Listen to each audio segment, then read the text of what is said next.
Hey gang, happy to see you found us here at C.Ja.W.S. Canadian Jail War Stories, and for all my returning subscribers, you already know. You guys are the backbone of the channel, and I wouldn't be existing without y'all. So, and if you're not subscribed to the channel, what are y'all waiting for, man? Come on, join the fam, alright? If you like to watch, but you're not subbed, and you haven't shared or liked, what, do you hate me or something, man?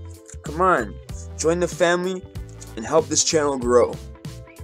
And we'll see you in the next episode, if you subscribe and come back.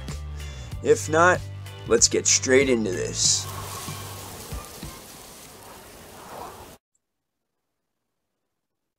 Hey everybody, welcome to Canadian Jail War Stories. We're back for another episode. Today we got a very special guest he has got a book, Blood on the Razor Wire. He's done over 20 years in federal prisons in the US and the really dangerous prisons in Big Sandy and a few other ones. Chad, you want to let us know a little bit about yourself? Yeah, my name is C.Ja.W.S. I spent nearly 20 years of my life in federal prison. At the age of 24, I was arrested in a big crack cocaine conspiracy in which the government alleged that I was the leader. Not saying that's the truth, but that's what they said. I was eventually sentenced. I went to trial, got sentenced to 40 years, which is a federal mandatory minimum in the United States. Your guest might be like, well, he just said he did 20 years. Why the hell is he saying he got 40? Well, what happened was I did have 40 years. And Trump, at the time, when he was the president, he passed a new law. And under that new law, I was able to have my sentence reduced from 40 years to 20. So I really served 17 years, 5 months, and 21 days in federal prison. I was in some of the most dangerous prisons in the country, man. One of them being USP Big Sandy, where everything is extremely violent, unfortunately. And like I said, you know, I ended up doing my own legal work. I was able to get myself out of prison. I've been home 20 months. I own a paralegal and prison consultant firm. I help people get out of jail. I've helped over 100 people get out of jail that deserve to get out. And that's kind of what I'm doing with my life. You briefly spoke about the book, Blood on the Razor Wire. Before we close, I'll grab I heard you were doing great things in there, helping people. Well, I definitely tried. This is the book right here. I watch your channel. Okay. Blood on the Razor Wire. The book is the same name as my YouTube channel, which is designed to save kids from life imprisonment and premature death in the streets and or in courtrooms all across the nation. You know what I mean? Okay, guys, I'm going to leave a link there after the show if you guys want to pick it up. Cool, man. I appreciate you. So, yeah, man, whatever questions you got for me, man, shoot. Okay, so you're in Big Sandy, right? Is that what do you think the most dangerous one that you're ever in? Well, at the time, man, Big Sandy, USP, United States Penitentiary, Big Sandy was an extremely dangerous, extremely violent prison.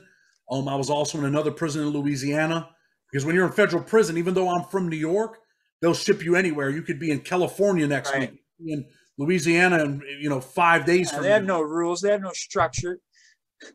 Yeah. So what is it like in there? Do you have to like defend yourself like for your food, or because I've been through some stuff like that, or like how does it run in there, like with the gangs and stuff like that? Do you have to defend your food when you're in there when you're a white boy? Well, to be honest with you, man, federal prison is really racially segregated, right? It's different. It's not where you have to go in there and defend against other races for your stuff. But as soon as you get to a federal prison like that, a maximum security prison, the white dudes approach you immediately like, hey, man, where you from? Who do you run with? What's up? My name is C.Ja.W.S. I'm from the United States. I'm from Rochester, New York. Unfortunately, at the age of 24, I was arrested in a crack cocaine conspiracy in which the government alleged that I was the leader. I ended up going to trial. I was convicted, and I was sentenced to a 40-year federal mandatory minimum. While in prison, I became a lawyer, a jailhouse lawyer, so to speak, right? Did a lot of my own legal work. President Trump at the time had passed a new law, which, allowed me to have my sentence reduced from 40 years down to 20 years. So with good time, I ended up serving 17 years, 5 months, and 21 days. I've been out of prison, I want to say, 21 months now? And since I've been out of prison, man, I put a paralegal and prison consultant firm together. I got a YouTube channel called Blood on the Razor Wire. My mission is to save kids from life imprisonment and premature death in the streets. And what I mean by that is, the mission is to stop them from making bad choices and ended up in prison like I did. And premature death in the street, it's kind of self-explanatory, man. These kids out here, at least in the United States, and I'm sure over there in Toronto and areas, they're out there killing each other. Oh, yeah, big time. Also, Joe, when I got out of prison, I published a book, man. It's Blood on the Razor Wire. Nice. And they can get that on Amazon. You can And get it on the link will Amazon. be in the description below, guys. They can get it on Amazon. They can get it directly from me if they check out my YouTube channel, which is Blood on the Razor Wire. Yep. All his stuff will be in the description after the episode. So that's a little bit about me, man. Whatever questions you got, bro, shoot. I'm ready. Okay. Like, how was it about the food in there? Like when you were getting food in the hole, were the guards like? This is what I want to know about the hole, right? Were the guards? They used to torture me in there, okay? So they used to like spill juice on my bread and stuff. How do they treat you in the hole when they're giving you food? Did they like do shit to it? Well, listen, man. I spent some time in the hole. I spent 11 months, I think, at one point, 14 months at another. In one instance, I was in the hole for an alleged bribery of a staff member. And, he took some money, allegedly. He took some money, kept the money, didn't do his part. And they started doing some of that shit, bro. Or at least I believe they were doing that stuff in my mind. So I stopped eating the food, man. I would only eat stuff like fruit. I would drink water. It was definitely rough, man. There were times when other cops worked where I would eat the food, but this one particular cop, yeah, I definitely wouldn't want to eat the food.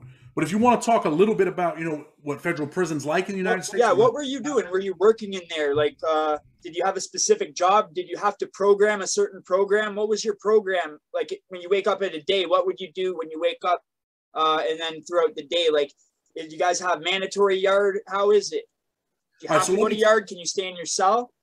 Let me tell you this, right? When you walk into a federal prison, I was in USP Big Sandy. That was my first prison. One of the most dangerous and violent prisons in the country, as far as I'm concerned, right? So as soon as you get there, everything's racially segregated in federal prison. The white dudes press me immediately. They're like, hey, man, where you from, man? Who do you run with? They were putting me in a cell with a white dude that ran with the blacks. White dudes, are they Woods? Sorry to interrupt you, but do they call Woods? Just so the viewers know who you're talking about. Yeah, so that's kind of like a West Coast thing, right? Okay. Because I'm from New York, the independent dudes press me right away. We got what's called cars. An independent car from the East Coast, right? The shot caller was from Boston. The second in command was from New York. He was one of my homeboys. So they pressed me immediately. I'm like, no, man, I run with the whites, whatever. And that's, they call it a car, but really, man, it's a prison gang. And how the independent viewers car wouldn't know that stuff. I know this stuff, but I'm just asking it because the viewers don't know this stuff. So an independent car is really, it started with, a bunch of white dudes that were tired of white gang members trying to do stuff to dudes that just kind of wanted to do their time, right? So they were cutting knives out of their beds and they were doing, extortions, doing that type of shit. So all the other dudes came together, and that's how the independent movement really started in federal prison, bro. So any other questions you got, man, ask me, man. I'm ready. Okay. In the cafeteria is like, because you see this a lot of times. I've never been in a U.S. prison, so I don't know. So in the cafeteria, it looks like it's always going down in there, like the fights, someone will be sitting there eating and get poked up in the back. How true is that? Like, how close is it to the actual Hollywood films? I mean, does stuff like that happen? It does. I mean, there was a prison, USP Canaan, and there's one white group that, jumped on another dude that was an AB, Aryan Brotherhood member. They hit him in the kitchen, dude. Do you have to carry a weapon to, like, protect yourself in there? Hold on, I'm going to finish your first question. Okay, sorry, my bad. So, stuff like that does happen. I mean, in federal prison, it's wherever you can get a person, kind of. And as far as carrying a weapon, yeah, I had to carry a weapon, man, at all times. It's kind of mandatory, bro. I'd rather be caught with a weapon by the cops than get caught by a prisoner without it, because, like I'm saying, man, people die in federal prison. It's not a very nice place. I've seen people murdered. I've seen people stabbed. I've been stabbed. I got stabbed in USP Lee in Virginia over $45. A dude owed me $45. Where'd you get stabbed? I got stabbed in the back. He hit me in the back. Hit me 3 times with what they call over here an ice pick. They call them jiggas here. I got stabbed in the back, bro, with a jigga. They call them jiggas here, and like the tip of it broke off into he hit me in the shoulder blade, luckily. So it broke off the tip of the thing into my back, and it was stuck in there. Nothing nice. So anyway, they will break these industrial fans, and then they bend it. They'll sharpen it up, and they call this an ice pick. Wrap a sheet or something around it, put a lanyard so they can tie it to their wrist. And that's what the kid hit me with. And then when he hit me, he ran. And one of my co-defendants was there, and I reached in my back. I'm like, yo, grab him. And I look up, and there's blood. I'm like, hey, he stabbed me. So my co-defendant stops, and I talk about this in my book, man. So anybody that, ends up getting the book. But anyway, I end up jumping on the kid, dude. I'm punching the shit out of him. I take the knife from him. I don't take the knife and kill him. I throw it to the side because I have an appeal, and I don't want to kill this dude. I want to get out of prison, right? And then the cops tackle me, and they're a little aggressive. I'm like, hey, man, I'm stabbed. And they end up taking me. They take me to the hole. They take me to medical, and they stick this long Q-tip in my back. And they're like, oh, you're good. And then they take me to the hole. They leave me outside in what they call the recreation cage, and I'm out there for 2 or 3 hours.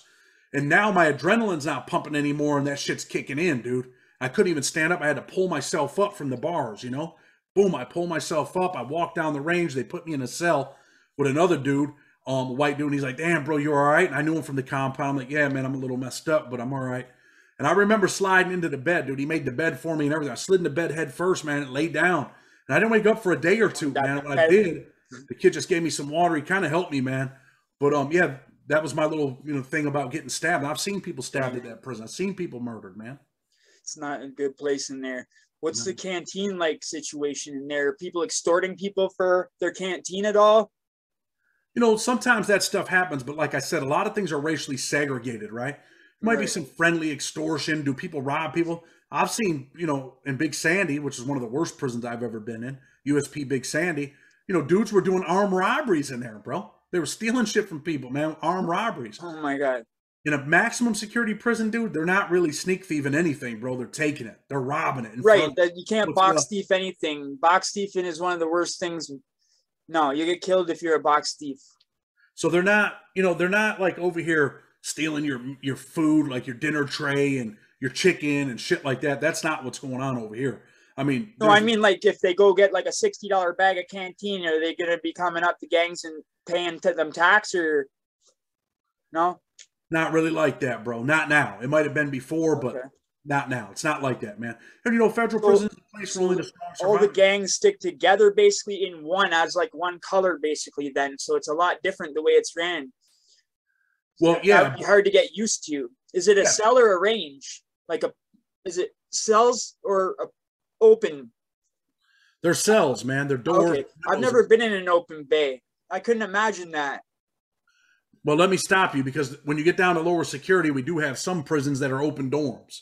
So they have those, man. Well, I wouldn't be able to get into a minimum.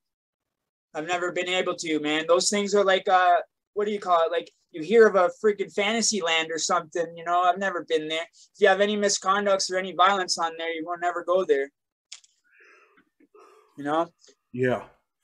So working with the inmates in there, you started trying to get yourself out and you actually won. You won, right? Something with Trump. You got yourself out.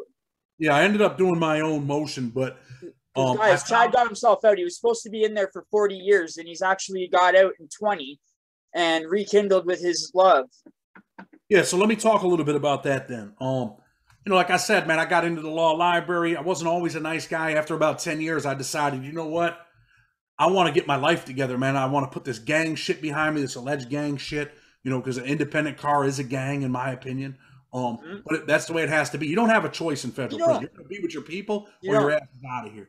So anyway, I started trying to put that shit behind me, man. I ended up getting a college degree.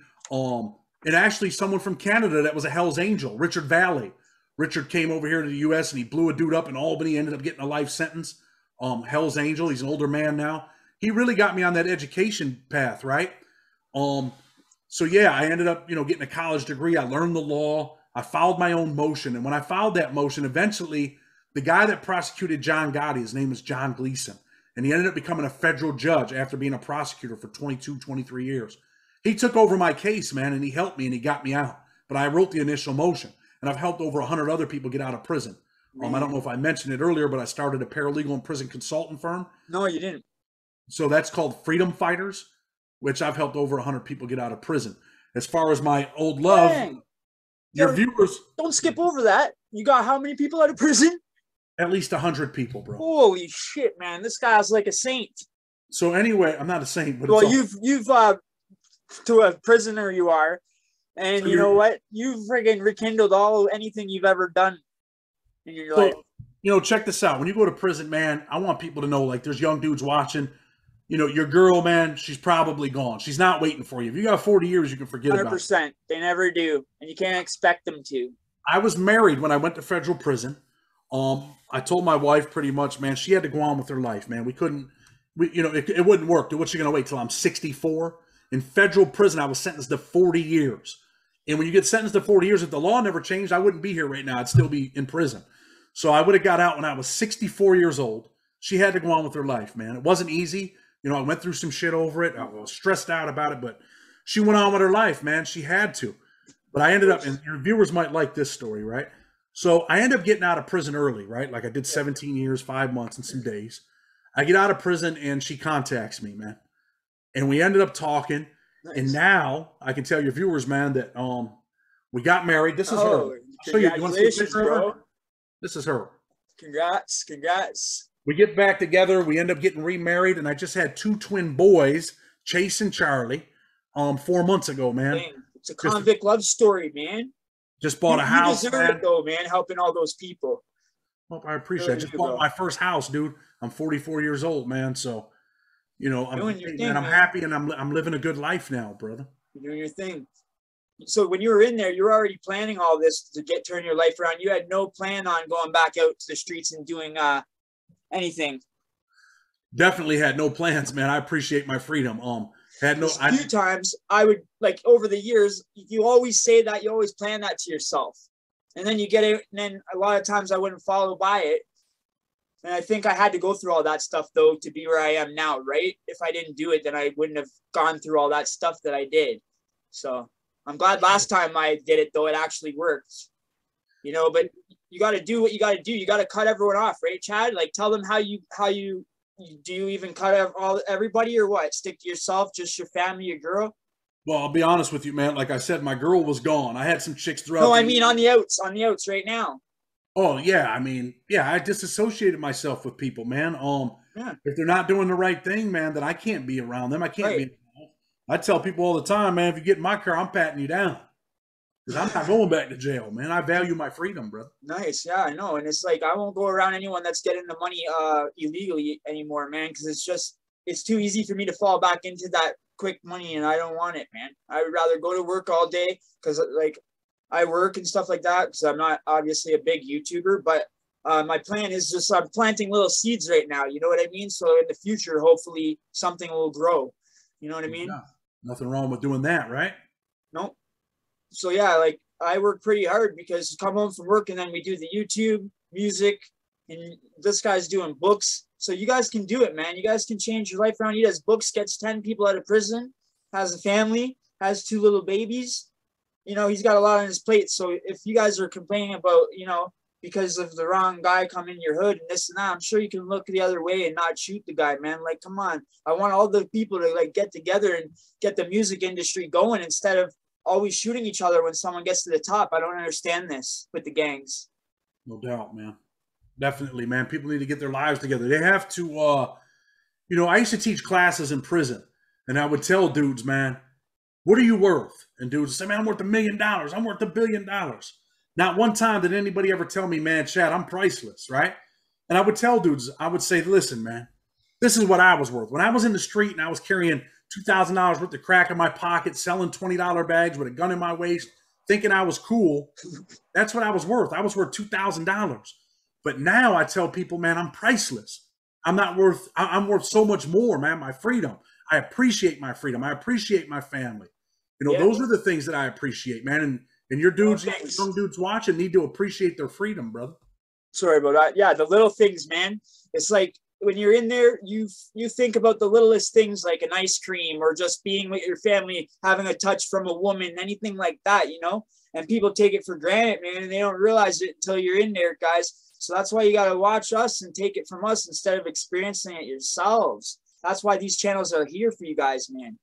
All you 13-year-olds that are out there shooting each other, that's not the way to do it. You guys should be I don't want to be a preacher saying school and this and that, because, I want you guys to look at me like I'm an actual person that you can take advice from. But if you don't want school, just you got to find something you're passionate about. Stay away from it.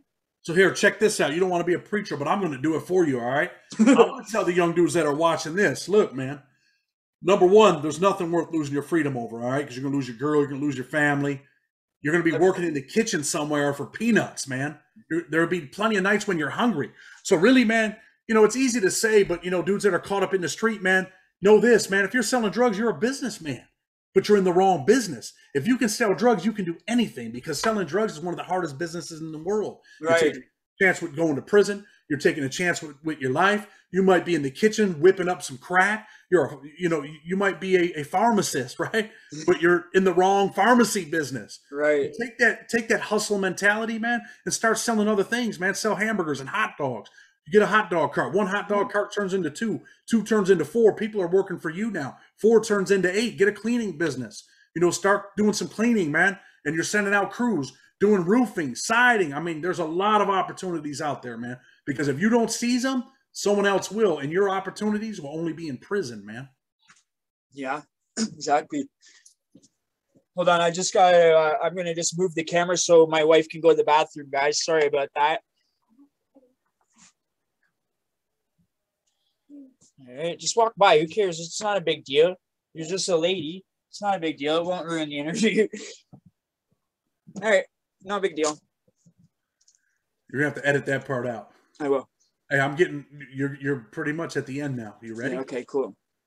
I'll edit that part out. No problem. All right. Hold on, So let's get ready to close the show. okay, hon, hurry up, babe. Might as well just wait for her to go out of the bathroom and walk by again, bro. Sorry about that, Chad. All right. Don't rush her. Just end the show. What, right now? Yeah, what's the problem? Okay. Okay, everybody. What would you say to the guys, Chad, if you had one last word to say to these young guys? My last word is exactly what I just told them, man. There's nothing worth more than your freedom, man. Nice. Don't give it away. It's like that Eminem song. You got one shot. Do not miss your chance to blow, man. Nice. Don't do it the wrong way, because if so, you're going to blow up with your ass in prison. Nice. Okay, guys. Everything will be in the description down below. And you guys will be able to find his book and everything like that. Wow. That don't matter, bro. Okay, you guys will be able to find his book in the description down below and all of his links and stuff like that. And